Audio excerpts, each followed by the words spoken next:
जोहार के सानाम को इन आर मिटन नव ब्लॉग वीडियो रे आपे सानाम को सागुन दाराम नय जहां ने मोन नेलो कना नवा मोड़ तो को मेता कना चाका डोबा आर नवा चाका डोबा तो मेना कथा बेलपाहाड़ी थाना रा झारखंड जिला रे आर तेगा वीडियो टा कटे तो इंटरेस्टिंग मसे हुआ जरा से नतना बपला मिटन वीडियो हुआ कना आर नित आले सानाम गति को मिले बपला जम मिले सानाम कना माने गतिया मिटन बपला मिना आदो नेता मिना तो 3-3:30 बजाव करना कटी लाई रे कटी रेंगे को बुझो करना माते नोडा नो मोड़ रे कटी ले नाश्ता जमर करना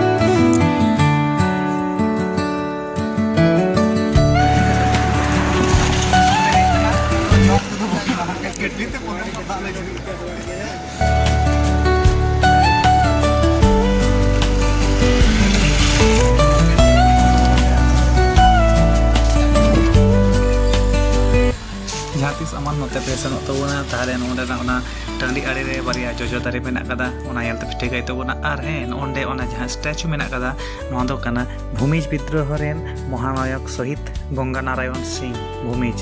अदो नुया स्टैचू दहा ओना मोड़ रेगी मेना कदा अदो मोड़ लेंगा धरते जहां रास्ता चलाव कना ओना रास्ता ते नितो दो तड़ामते सनो को हित ले चेदा से उनते दो टोटो को तो बानले हताव लेदा आर मोटामोटी ताड़ाम कते ओना के मतलब दो ओना कोना कटी जायगा को दाना दाना कते नेल उरुम आहुआ आ नय सानाम को गेले मुंडाव कना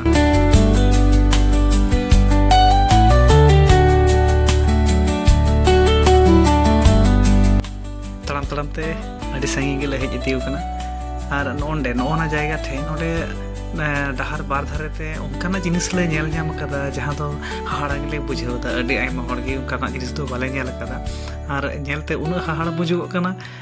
इन मातो हाहाड़ा कान गे जे नोंकाना जिनिस नेल बा होय कना आर नोय रोड रे जहां बिछाव होय कना ओना दो नेल कते ठिकाई देपे निश्चय लय पे कने ओय साइड ते ओने जहां गे नेलो कान पूरा आर आले होले तिंगु कान ना को तो एकेन बाचकम दारे कना जहां दो अब पारकम को से ओड़ा दालक करे जहां बन व्यवहारा बाबेर ओना बाचकम आर ओना दो चार दिके उना आट एरिया ते को एर का बाचकम आर नोआ नेलते अडी ले रस्कैना जे नोंकाना मिटे जिनिस ले नेल केदा नोंका ताड़ाम गुले ताड़ाम का आर निया गे उहर हिजुक कना उन समय जे हर दो अडी जिलेंगिया आर अक्तो दो आइमा खाटो गया राना मतलब तो हुई कना जे ओने तो अयुब इदियो कना आर अडी संगी के ताड़ाम में हुई तलेया ओनाते अडी बर्ती कते तो जिनिस को बाले नेल दरिया कना जेटुकु ले हरते सेनो तले नेलेदा आर अडी घड़ी कते तो बाले ताहे दरिया कना जायहुक ताड़ाम का गेले आर नोंका दे बापला ओड़ा रे नोय आले संदेश को ले इदिया आले गेले सेनो कना मोटामुटी मी आतो होड़ लेका आर अडी रमझम ले सेरो कना आर नोंका गे गते को सते बापला ओड़ा सेनो दो रस्क कजक बुझु कना मोने रे आगे बरिया पिया टोला ले ताराम पड़ो बेदा आर न ताराम अक्तो न साइड रे पे नेले दन ओय जहां ने ओने गोगोडे कुनी से गलांग ना येते तीते ना दो होय कना बाचकम नोय नोंका को दुड़ुब कते से लहट कते को उन्या दो बाचकम कना आर बाचकम में उन्या आर को कुली ले गेले बाबू का खन पे हेज कना कथा कथा ते हमें सेटर के अपन बापला ओड़ा आर नोआ आतो दो हुयुक कना नोआ आतो दो हुयुक कना पोचापानी जहां दो बेलपाहाड़ी थाना झारग्राम जिला रे मेना कदा आर सबसे से अले नितो ले सेटर कदा बापला ओड़ा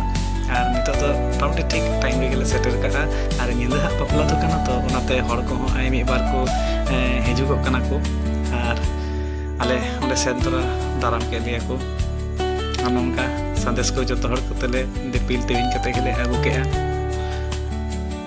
बापला ओड़ा सजा हो अडी मज अडी चेहरा को सजाव का ओकना टुनी लाइट को सजुनी लाइट कोते आर बाहे करे हम बाहा कोते को सजाव का बेस मिटन अडी जुदा बिटे फीलिंग सजुक कना आदो आले को दाराम बड़ा के लिया आन ओंडे गेले दुलुब हा